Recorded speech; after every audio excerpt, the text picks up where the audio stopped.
नमस्कार विद्यार्थी मित्रांनो, टिकर सेवा टिकर मराठी सरळ सेवा भरती 2025 या यूट्यूब चॅनलमध्ये मी जितेंद्र अमृतकर तुमचं स्वागत करतो.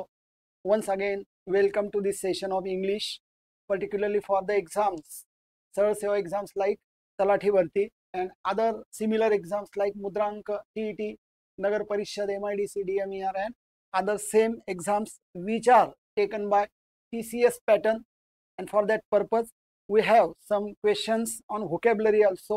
So in this session, in this lecture, we are going to take the topic of antonyms. Antonym, what is the meaning of antonym? It is exactly opposite of synonym. काय असतं antonym? बरोबर आहे, काय विरुद्धार्थी. Correct. So antonym चा अर्थ घ्यायचा आहे opposite words. आता विद्यार्थ्यांना सिनोनिम थोडं बरं जातं असं त्यांचा अनुभव आहे. अपोजिट थोडं कठीण वाटतं. का बरं? एक तर मूळ शब्दाचा पहिल्यांदा तर अर्थ माहीत असायला लागेल आणि तो अर्थ माहीत झाल्यानंतर पुन्हा त्याचा अपोजिट म्हणजे 2 स्टेप पार करायच्या. सिनोनिमला कसं आहे, म्हणजे घाबरत नाही मी तुम्हाला, पण मग अशा स्टेपने जायचंय.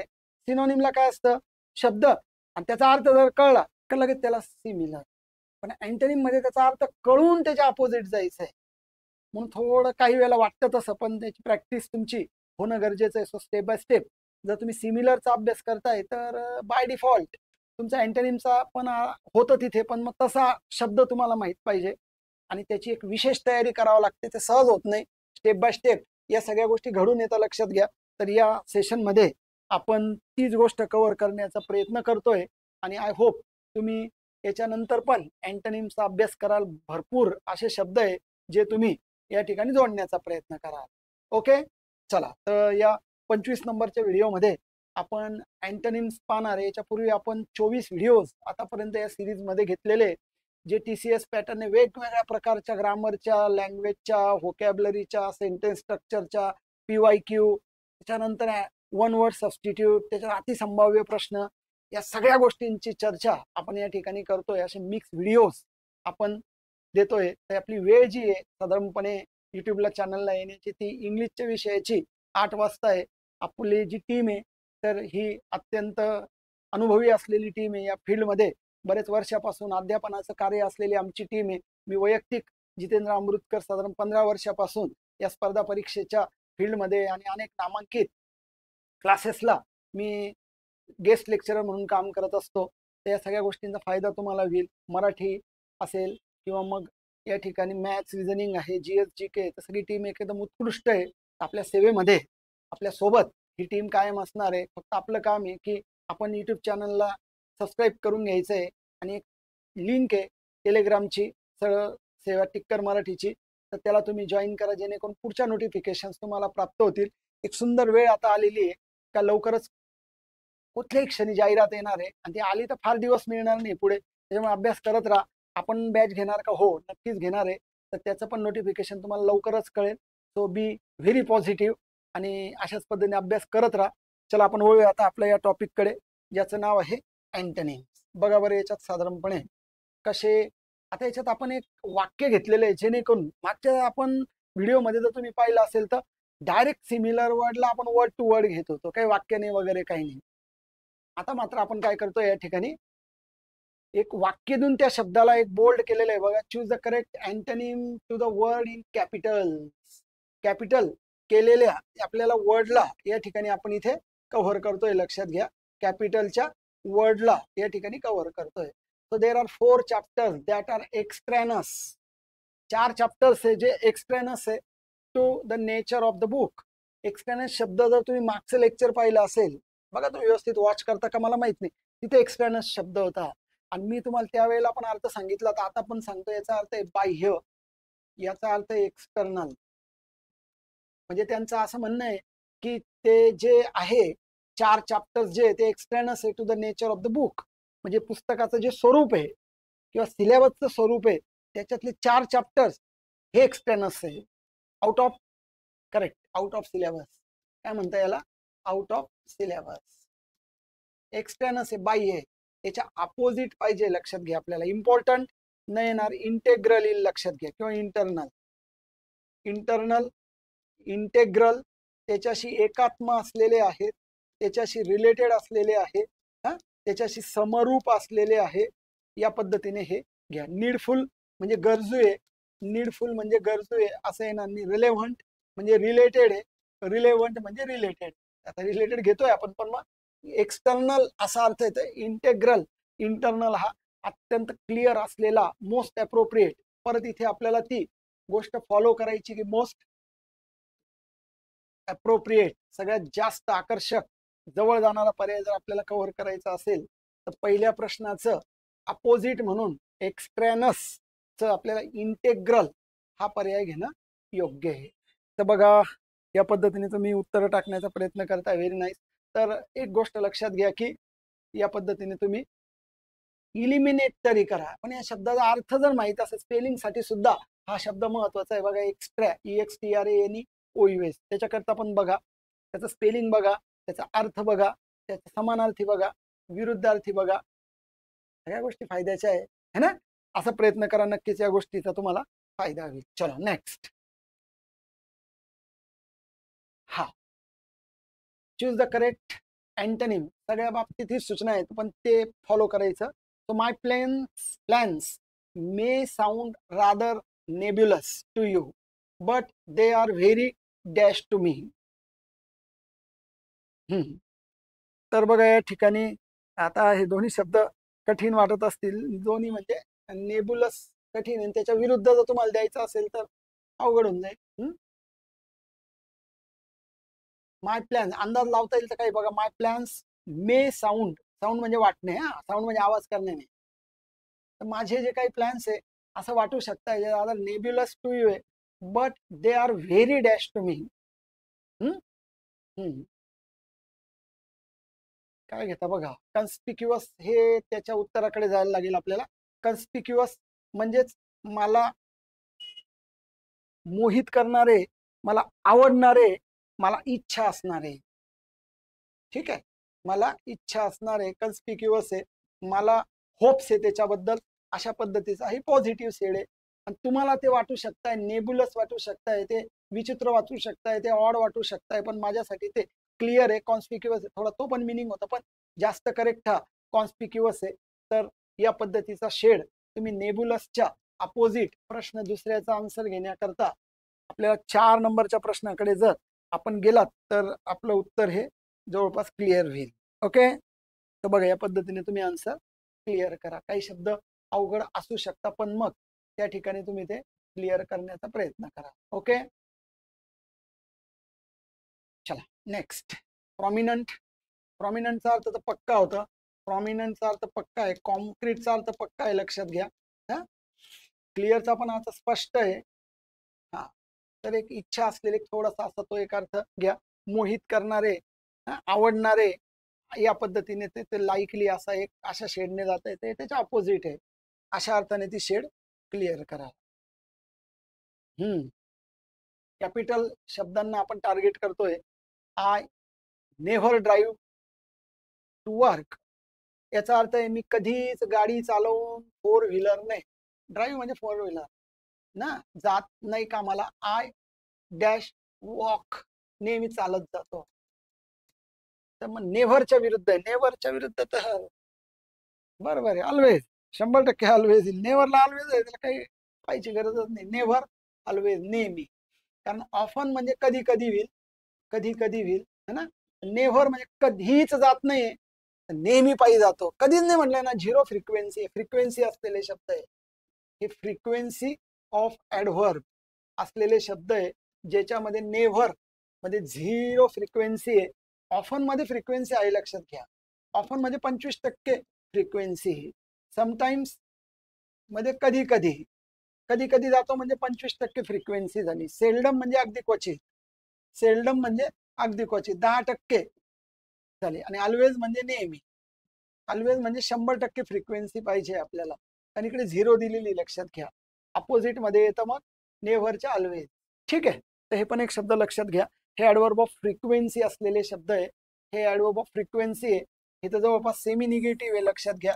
ही निगेटिव्ह के बराबर है, हाँ, ये निगेटिव के बराबर है, लेकिन ये पूरा निगेटिव है तो पूरा पॉजिटिव होना है, तो इसके हिसाब से आपको जो आंसर लेना है वो ऑलवेज है. सो 3 नंबर का क्वेश्चंस का आंसर जो आपको लेना है बच्चों 2 नंबर का लेना है. ओके, तर देखा अशा पद्धतीने तुम्ही याचा विचार करा. नेक्स्ट,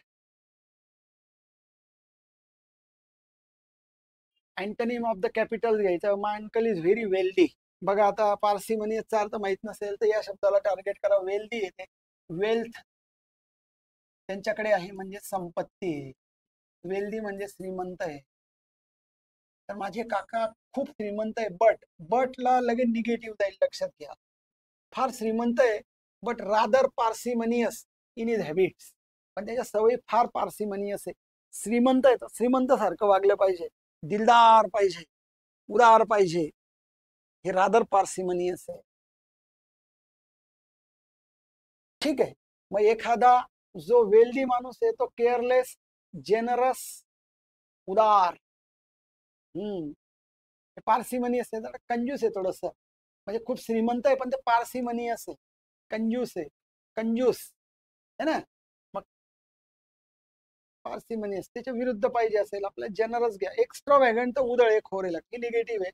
उधळेखोर, एक्स्ट्रा वॅगन हे नको, ह्याची निगेटिव्ह बाजू. स्टिक म्हणजे चिकटून राहणे एका बाजूला, असा पण अर्थ नाही घ्यायचा आपल्याला. केअरलेस म्हणजे निष्काळजी आहे. जेनरस घ्यायला लागेल. जेनरस म्हणजे उदार. हा ठीक आहे, उदार किंवा दिलदार मनाचा, जेनरस. ठीक आहे, दिलदार घेतलाय मागे आपण हा शब्द. दिलदार, उदार है ना, दिलदार आहे, जनरस आहे. कारण की हा श्रीमंत आहे पण पार्सिमनियस आहे, कंजूस आहे. स्टिंजी और स्टिंगी या पद्धतीचा कंजूस. चला घ्या प्रश्न चौथ्या च्या. पार्सिमनियस, कंजूस, स्टिंजी ऑपोजिट जायचं असेल तर जनरस जायला लागेल. म्हणून 2 नंबरच्या प्रश्नाच्या उत्तरला फायनल करायचं आहे. Next, choose the correct antonym of pale. Pale ऐकलंय का? पेल म्हणजे पेल नाही बरं, पेल आहे बघतो. पेल, पेल म्हणजे निस्तेज. हे ऍडजेक्टिव्ह आहे. निस्तेज, तेज नसलेला, निस्तेज. डल, डल येतो. याचा अर्थ डल झाला, त्याच्या अपोजिट जायला लागेल. डल च्या विरुद्ध ब्राईट, शायनिंग है ना. ब्राईट आहे, शायनिंग आहे, ब्रिलियंट आहे, ब्रिलियंट आहे. डल येतो त्याच्या विरुद्ध क्लेव्हर आहे, शार्प आहे, एक्सपर्ट आहे. बघा किती शेड आहे. याच्यापैकी एक शब्द घ्यायला लागेल. ब्राईट घेऊन टाका. फेंट नको, फेंट म्हणजे अस्पष्ट आहे. सॉफ्ट म्हणजे नरम आहे. हार्ड म्हणजे कडक आहे. याचा काही संबंधच नाही. ठीक आहे. ब्राईट त्याला अपोजिट करायचं असेल तर ब्राईट घ्या. सो प्रश्न 5व्या आन्सर साठी 1 नंबरच्या पर्यायाकडे जायला लागेल. सगळे शब्द लिहून घ्या. ही सगळ्या शब्दांची शेड लक्षात घेण्याचा प्रयत्न करा. कुठलाही एक शब्द टाकला की दान दान दान दान करून आपल्याला अनेक उत्तर या ठिकाणी आले पाहिजे, लक्षात घ्या. ठीक आहे. तर एक सुंदर खेळ आहे, लक्षात घ्या विद्यार्थी मित्रांनो. हा न कंटाळता आनंदाने आपल्या भल्यासाठी आपल्याला 4 गोष्टी, 4 शब्द चांगले कळावे. जे कुठे आले समजा आपल्या पाहण्यात, बोलण्यात, त्याचा आपल्याला फायदा व्हावा या अनुषंगाने तुम्ही हे सगळे शब्द पाठ करायचे, लक्षात घ्यायचे. पाठ पण करायची गरज नाही, पुन्हा पुन्हा ऐकायचे ते. तिथं म्हणतो तुम्ही एकदा व्यवस्थित व्हिडिओ बघितला आणि त्याला लाईक केला, त्याला लाईक करा, कारण तुम्ही त्याला पुन्हा पाहणार आहे. पण आता पाहण्याची जास्त गरज नाही, ऐकायचं त्याला. जिथे पण वाटलं यार स्पेलिंग पाहायचं, मग डोळे उघडून परत त्या ठिकाणी काय करायचं ते लिहायचं. म्हणजे शांततेमध्ये हे थोडंसं ग्रहण करण्याचा प्रयत्न करा. बघा नक्कीच तुमची व्होकॅब्युलरी वाढेल. आणि हे एका दिवसात होत नाही. असं म्हणतात Rome is not built in a day. असं म्हणतात. रोम शहर जे पुन्हा पुन्हा त्याच्यावर अटॅक झालेले, नष्ट झालेले आहे, ते काय एका दिवसात तयार झालेलं नाही. सो कुठलीही मोठी गोष्ट एका दिवसात होत नसते. तुमची प्रचंड व्होकॅब्युलरी जी वाढेल, तिला वाढायला तुम्हाला डे बाय डे, दररोज दररोज दररोज दररोज दररोज प्रयत्न करायला लागेल. एक दिवस मात्र तुम्ही 100% यशस्वी होणार. होणार म्हणजे होणार. ठीक आहे. चला नेक्स्ट पुढे पाहता. Choose the antonym of celestial. ऐकलंय का बा? सेलेस्टियल म्हणजे स्वर्गीय. सेलेस्टियल म्हणजे हेवनली. सेलेस्टियल म्हणजे गॉडली है ना. सेलेस्टियल आहे म्हणजे दैवी. अपोजिट पाहिजे. हेवनली नाही घ्यायचा, हा समानार्थी झाला. हा नाही घ्यायचा. इविल म्हणजे वाईट. हा पण नाही घ्यायचा. सेलेस्टियल स्वर्गीय, अर्थली घ्या. अर्थली, अर्थली म्हणजे सामान्य, अर्थली म्हणजे ऐहिक. ऐहिक, ऐहिक शब्द म्हणतो बघा, ऐहिक. ऐहिक म्हणजे काय? अर्थली, सामान्य. ते जे आपण भोगतो, उपभोगतो, भोगतो ते सगळे अर्थली, लक्षात घ्या, फिजिकल नाही. हा, तर या पद्धतीने प्रश्न 6 च्या सेलेस्टियलला अपोजिट शब्द पाहिजे असेल तर अर्थली आहे, सामान्य आहे, इथेरियल आहे. बघा इथेरियल एक शब्द आहे. या पद्धतीचे शब्द घेण्याचा प्रयत्न करा. सो 2 नंबरला फायनल करायचंय 6 नंबरसाठी. ओके, चला नेक्स्ट. 7 नंबरचा प्रश्न मॉडेस्टीला अंडरलाईन केलंय. Which of the following options is opposite in, बरोबर आहे का? काय सुटलंय नाही ना? चला 7 नंबर आहे. So which of the following option is opposite in the meaning of the underline word in the above sentence. वाक्य दिले मॉडेस्टी ऑलवेज डज नॉट पे. पे म्हणजे फळ मिळणे, फळ मिळणे. मॉडेस्टी काही प्रत्येक वेळेला फळ देत नाही. कधी कधी मॉडेस्टीने प्रॉब्लेम्सही येतात किंवा मॉडेस्टी कधी कधी फेल पण जाते. पण आपण मॉडेस्ट असलं पाहिजे. मॉडेस्टीचा अर्थ आहे नम्रता, नम्रता, साधेपणा, है ना? मॉडेस्टी, नमतेपणा. याच्या अपोजिट जायचंय तुम्हाला. काय वाटतं बघा? ठीक आहे, बघा घ्या, सांगा मला. मॉडेस्टी, नम्रपणा, साधेपणा, मॉडेस्ट स्वभाव. मग एक्स्ट्रा व्हॅगन्स म्हणजे उधळे खोरपणा. बघा उधळे खोरपणा. आणि त्याचा काय तो अपोजिट नाही होणार. थॉटफुलनेस म्हणजे अविचारी. अविचारी म्हणजे काही मॉडेस्टी म्हणजे विचारी न, त्याचा अर्थ नाही तसा. रेस्टलेसनेस म्हणजे अस्वस्थता. अस्वस्थता म्हणजे हे स्वस्थ आहे. मॉडेस्टी स्वस्थ म्हणजे आरोग्याने व्यवस्थित असं नाही अर्थ ना. मॉडेस्टी अर्थ नम्रता आहे. याच्या विरुद्ध अर्थ मग उरलेला आहे आता प्राईड, अभिमान, हम करे सो कायदा, गर्व नाही, नम्रता. पण ती डज नॉट ऑलवेज पे. काही काही वेळेस मूर्खात काढलं जातं नम्र माणसांना. ठीक आहे, काही काळजी नाही करायची, नम्रता ठेवायची, नमस्कार करायचा, जास्त टेन्शन घ्यायचं नाही. त्याच्या विरुद्ध आहे प्राईड, त्याच्या विरुद्ध आहे हॉटी. या पद्धतीचा त्याला तो शेड आहे. अपोजिट साठी 7 नंबरच्या प्रश्नाच्या आन्सर साठी 1 नंबरला फायनल करायचं आहे. ओके, चला next. Antonym of contract. Contract म्हणजे करार आहे. कॉन्ट्रॅक्ट म्हणजे मान्यता आहे. कॉन्ट्रॅक्ट म्हणजे अटींना अधीन राहून, अधीन राहून मान्यता आहे. म्हणजे तुम्ही त्याला बरोबर म्हणताय, तुम्ही त्याच्या सह आहे, तुम्ही त्याच्या सोबत आहे. याच्या अपोजिट जायचं आहे आता. Agreement, correct. Agreement, contract agreement नाही, समानार्थी झाला. डिसएग्रीमेंट करा म्हणजे तुम्ही डिसएग्री होताय. 1 2 4 3 झाले, 1 2 3 4 करा, 1 2 3 4.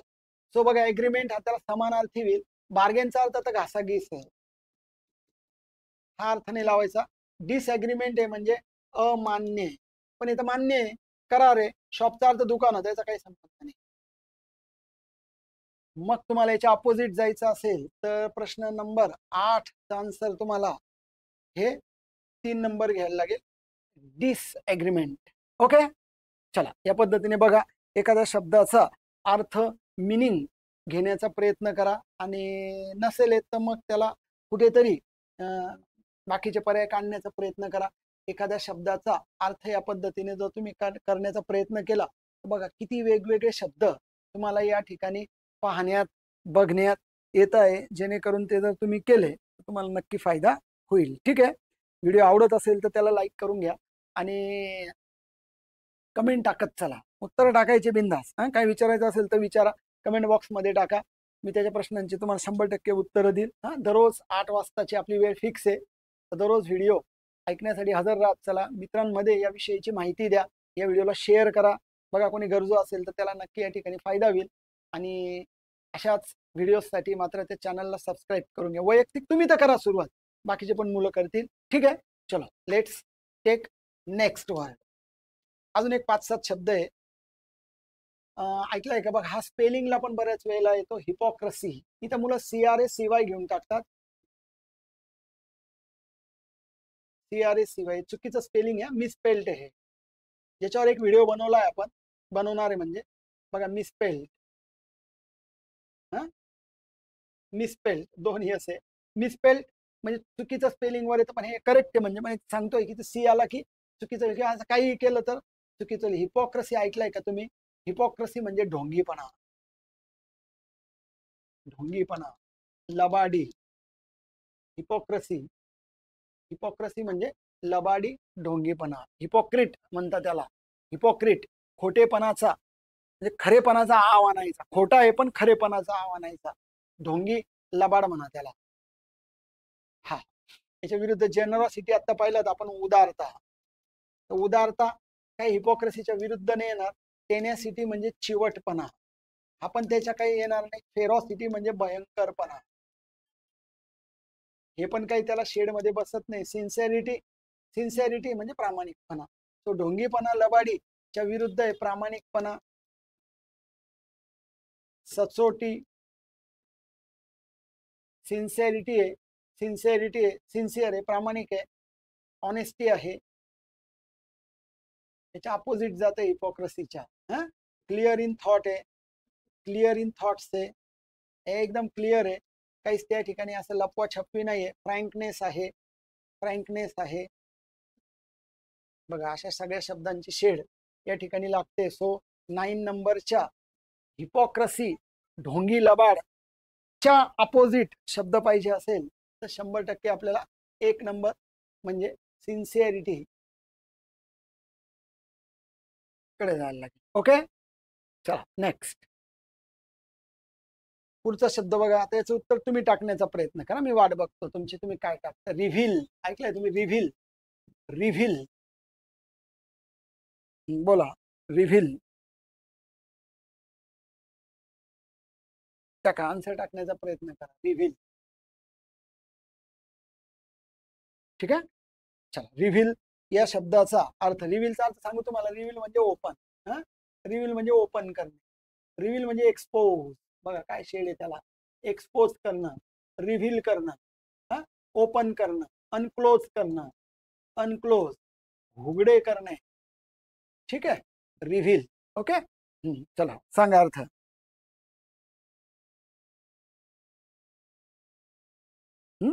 प्रयत्न करा.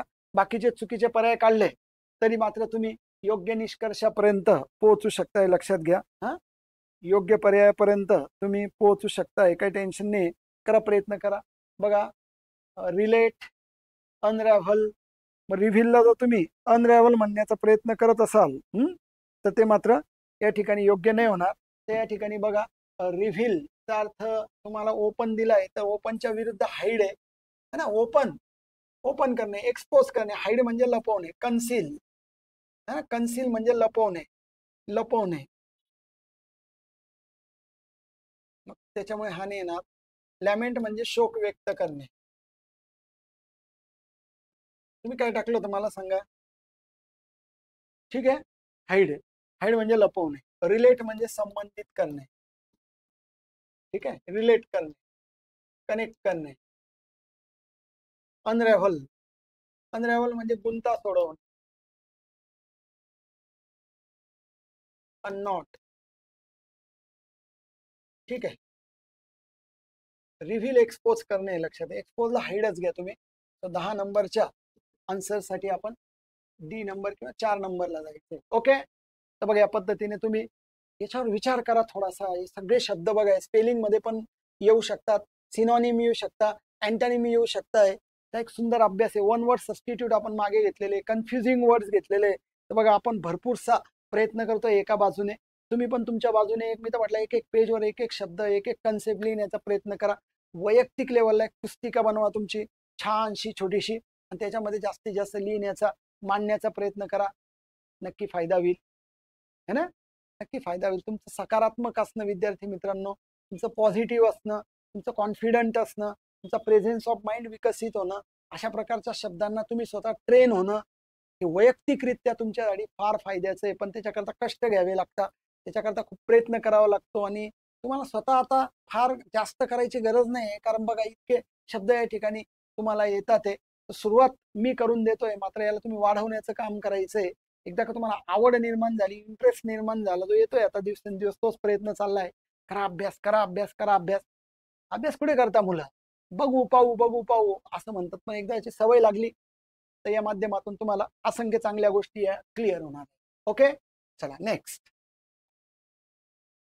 पुढचा बघा आता, सॅवेजरी. सॅवेज, सॅवेज शब्द ऐकलाय का मला सांगा? सॅवेज म्हणजे रानटी. बघा, रानटीपणा है ना, रानटीपणा आहे. ओबड धोबड, ओबड धोबड शब्द ऐकलाय का बघा? सॅवेजरी. हा, असं रानटीपणा म्हणजे असंस्कृत, कुठल्याही प्रकारचे मॅनर्स नसलेला है ना, मॅनर्सलेस, कल्चर्ड नसलेला, अनकल्चर्ड है ना, कुठल्याही प्रकारचे इथिक्स नाही पाळत, नियम नाही पाळत है ना, एटिकेट्स नाही पाळत, या पद्धतीचा व्यक्ती आहे सॅवेजरी, रानटीपणा. बोला, कल्चर्ड, अनकल्चर त्याचा मिनिंग आहे, त्याच्या अपोजिट जायचं असेल तर कल्चर जाता येईल तुम्हाला. 100% एक नंबर येईल. वाइल्डरनेस म्हणजे रानटीपणा, समानार्थी झाला. वाइल्डनेस समानार्थी झाला. रिलिजन म्हणजे धर्म, असा काही संबंध नाही. तर तुम्ही याच्या अपोजिट जाण्याकरता कल्चर्ड घ्या. कल्चर्ड आहे तो, कल्चर्ड म्हणजे तो रिफाइंड आहे, रिफाइंड आहे म्हणजे मॅनर्ड आहे, सुसंस्कृत आहे, याच्या अपोजिट जाणार आहे सगळे शब्द, लक्षात घ्या. ओके, तर बघा, एक शब्दाच्या मागे लागले तुम्ही, मागे लागले म्हणजे अभ्यास केला तर त्यातून अनेक शब्द त्या ठिकाणी तुम्हाला मिळतात आणि हळूहळू व्होकॅब्युलरी डेव्हलपमेंट होते. बरंच मुलं विचार, सर व्होकॅब्युलरी कशी डेव्हलप करायची? कशी म्हणजे तो शब्द पहिले पाहावा लागेल. कशी करायची म्हणजे त्याला काय जडीबुटी नाही, ती चाटली खाल्ली का तुम्ही झालं असं नाही ना. याच्याकरता स्वतः मेल्याशिवाय स्वर्ग दिसणार नाही. शब्द पाहावा लागेल. सॅवेज शब्द पाहायला लागेल, मूळ शब्दाला पकडायचं. सॅवेजरी, सॅवेज म्हणजे रानटी, उग्र, या पद्धतीचा, त्याच्या विरुद्ध. या पद्धतीने हळूहळू हळूहळू हळूहळू ही होणारी गोष्ट आहे. मोठं कल्पवृक्ष तयार होईल. इतकं आनंददायी असेल जेव्हा शब्दाचे अर्थ कळायला लागतात, समजतं नेमकं. खूप भारी वाटतं ना त्या परीक्षेच्या दिवशी. जर व्होकॅब्युलरी चांगली असेल तर इझी फील होतं बघा.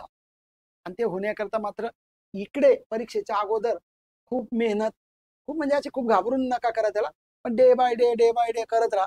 खूप चांगला अनुभव असतो. खूप चांगलं वाटतं जेव्हा आपल्या शब्दांचे अर्थ कळायला लागतात. हा आनंद तुम्ही उपभोगा विद्यार्थी मित्रांनो. हा आनंद छान आहे. अटॅक च्या विरुद्ध आहे शब्द पाहिजे तुम्हाला. तुम्हाला अटॅकच्या विरुद्ध जर मी काउंटर अटॅक घेईल तर एखाद्या वेळेला चुकू शकतंय, लक्षात घ्या. तो त्याच्या विरुद्ध शब्द नाहीये अटॅक. एखादा व्यक्ती तुमच्यावर अटॅक करत असेल, तुम्ही पण त्याच्यावर अटॅक करताय, तर हा त्याच्या अपोजिट नाही झाला, लक्षात घ्या. अटॅकला तुम्ही डिफेंड केला पाहिजे. आपल्याकडे डिफेन्स मिनिस्टर आहे बघा, आपल्याकडे जे पद आहे ते डिफेन्स मिनिस्टर आहे. सध्या भारताचे संरक्षण मंत्री कोण आहे त्याचं नाव इथे टाकण्याचा प्रयत्न करा. 3 लोक तर फार चर्चेत असतात. एक प्रधानमंत्री, एक गृहमंत्री. या देशाचे प्रधानमंत्री तुम्हाला माहिती आहे बरोबर कोण? नरेंद्र मोदी. गृहमंत्री जे लॉ अँड ऑर्डर फॉलो करता बरोबर अमित शहा, देशाबद्दल बोलतोय, राज्याबद्दल नाही. संरक्षण मंत्री राज्याला नसता, फक्त देशालाच असता. गृहमंत्री दोघांना असू शकतो, म्हणजे आहे राज्याला पण आणि देशाला पण. मी देशाचे संरक्षण मंत्र्याचं नाव विचारतोय, माहित असेल तर नक्की कमेंट बॉक्स मध्ये टाका. Who is the defence minister of India? तो डिफेंड ही वर्ब, अटॅक या वर्बला अपोजिट होईल, लक्षात घ्या. काउंटर अटॅक ने फाईट, आणि अटॅक तर सिमिलर झाला. आणि री अटॅक करणं, अटॅकलाच पुन्हा री अटॅक करणं, अपोजिट नाही आहे, ती क्रिया पुन्हा होणं, लक्षात घ्या. काउंटर अटॅक म्हणजे याच्यावरच पुन्हा अटॅक करणं आहे, त्याच्या विरुद्ध अपोजिट जाण्याकरता डिफेंड या शब्दाचा तुम्हाला सहारा घ्यायला लागेल, उत्तर घ्यायला लागेल. 12 नंबरच्या प्रश्नाच्या उत्तरापर्यंत पोहोचायचं असेल 100%. 2 नंबरचा पर्याय जो काही मुलं टाकताय किंवा त्यांच्या मनात येत आहे हे करेक्ट आहे. ठीक आहे, चला नेक्स्ट. फ्रेश, फ्रेश ताजा, माहिती आहे एकदम मस्त शब्द आहे. चला, ताजा आहे, फ्रेश आहे, ताजा फ्रेश. विरुद्ध पाहिजे शिळा, शिळा, बाशी. ग्रामीण भागात बाशी म्हणता बघा, शिळा. शिळा भात आहे, शिळा म्हणजे स्टेल, करेक्ट. स्टेल म्हणजे शिळा है ना, शिळा. शिळा म्हणजे दगड पण होता, शिलालेख वगैरे, तर ते तसं नाही. नर्वस, नर्वस आहे, नर्वस आहे म्हणजे नाराज, नर्वस आहे म्हणजे खिन्न आहे. रेड, रेडचं काय असं पिंक, हे काय फ्रेश, म्हणजे कलरला काय अपोजिट देण्याचा प्रयत्न केला पण तसं येणार नाही. स्टेल शब्द आहे, हा स्लेट एक शब्द आहे, याचा अर्थ टाकण्याचा प्रयत्न करा. स्लेट, स्लेट म्हणजे काय, स्लेट म्हणजे पाटी. चला, स्टेल म्हणजे शिळा. 3 नंबरचा आन्सर घ्या.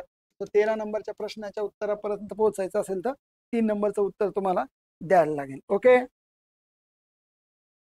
2 एक शब्द आहे आता फक्त, मग या ठिकाणी होईल. ओके, चला 2 काय, शेवटचा शब्द आहे पुढचा. हे सगळं लिहिलं गेलं तुमचं व्यवस्थित, त्याचा अभ्यास करणार तुम्ही. हा शेवटचा शब्द आहे या व्हिडिओ मधला, आणि त्याचा अँटोनिम आता मी त्याची वाट पाहतो. 100% तुम्हाला येईल आता. हा काही हरकत नाही उत्तर द्यायला. लॉयल, लॉयल म्हणजे एकनिष्ठ, लॉयल आहे, एखाद्याशी एकनिष्ठ आहे, लॉयल आहे, फेथफुल आहे, एखाद्याशी फेथफुल आहे. अपोजिट पाहिजे हा. मग याचा तुम्हाला अनफेथफुल चालेल. बघा काय आन्सर आहे, मला टाका बरं, मी आन्सरची वाट पाहतो. टाका टाका, चलो राईट डाऊन. शेवटचा प्रश्न आहे, किमान याचं तरी उत्तर टाका आता. येतंय लक्षात? लॉयल, लॉयल आहे तो, एखाद्याशी एकनिष्ठ आहे, प्रामाणिक आहे. एकनिष्ठ म्हणजे प्रामाणिक आहे. Loyal, correct. लिगल नाही बरं, लिगल तर मग कायद्याचे होईल. लिगल म्हणजे कायद्याचे, इलिगल त्याच्या विरुद्ध आहे. फेथफुल हा समानार्थी झाला, अपोजिट पाहिजे. ऑनेस्ट समानार्थी होईल त्या लॉयल, तो नाही पाहिजे. अपोजिट पाहिजे, डिसलॉयल. Correct, loyal disloyal. डिस हा निगेटिव्ह प्रिफिक्स आहे, लक्षात घ्या. जो लॉयल शब्दाला लागून निगेटिव्ह वर्ड तयार करतोय, निगेटिव्ह प्रिफिक्स आहे, शब्दाच्या सुरुवातीला आलेला आहे. 100% तो अपोजिट करण्याचा प्रयत्न करेल, कारण की अँटोनिमचा अर्थ अपोजिट असतं, विरुद्धार्थी असतं, हे तुम्हाला पूर्वीच कळलेलं आहे. त्याच्यामुळे काही प्रॉब्लेम नाही. तर अशा पद्धतीने तुम्ही अपोजिट असणार आहे. आता रेग्युलरचा अपोजिट मला सांगा बरं काय येईल? रेग्युलरचा अपोजिट काय येईल? फक्त एक निगेटिव्ह प्रिफिक्स लावायचं रेग्युलरच्या पहिले. काय लागेल मला सांगा? रेग्युलर, आर छोटा काढू कारण इकडे आपण कॅपिटल काढू. बोला, रेग्युलरला फक्त कोणता प्रिफिक्स लावला? Negative prefix. का हे निगेटिव्ह येईल? करेक्ट. काय? इरेग्युलर. हा, रेग्युलर, इरेग्युलर. कम्फर्टेबल सांगा, कम्फर्टेबल, कम्फर्टेबल. इकडे सांगा कोणतं निगेटिव्ह प्रिफिक्स लागेल जेणेकरून वाक्य शब्द हा निगेटिव्ह होईल. करेक्ट. काय? कम्फर्टेबलला अनकम्फर्टेबल किंवा डिस्कम्फर्टेबल, 2 चालतील बघा, काही ठिकाणी 2-2 पण चालतात. तर अशा पद्धतीने विद्यार्थी मित्रांनो याचा अभ्यास करा. खूप सुंदर अभ्यास आहे हा, कंटाळा करू नका याचा. डे बाय डे त्याचे स्पेलिंग्स तुम्ही पाठ करण्याचा प्रयत्न करा, लक्षात ठेवण्याचा प्रयत्न करा, एका वहीमध्ये त्याची नोंद घ्या. खूप फायद्याचं आहे हे, त्याचा तुम्हाला परिणाम परीक्षेच्या दिवशी दिसून येईल. चलो, thank you once again for watching this video. आणि व्हिडिओ आवडला असेल, तुम्हाला ही मेहनत तुमच्या लक्षात येत असेल, ही लॉयल्टी लक्षात येत असेल, हा प्रामाणिकपणा लक्षात येत असेल माझा, तर नक्की व्हिडिओला लाईक करा, चॅनलला सबस्क्राईब करा, बेल आयकॉन दाबा, त्याच्या सूचना पुढे प्राप्त होतील. त्यानंतर पुढे अजून नोटिफिकेशनसाठी आपण त्या ठिकाणी टिकर मराठी सरळ सेवा भरतीचं जे काही या ठिकाणी टेलिग्रामचं चॅनल आहे त्याला फॉलो करा. नक्कीच तिथे तुम्हाला सगळ्या गोष्टींची माहिती मिळेल. पुन्हा भेटूया पुढच्या लेक्चरमध्ये. तोपर्यंत काळजी घ्या स्वतःची, अभ्यास करा व्यवस्थित, आनंदी राहा, बी पॉझिटिव्ह. पुन्हा भेटू. चलो, बाय.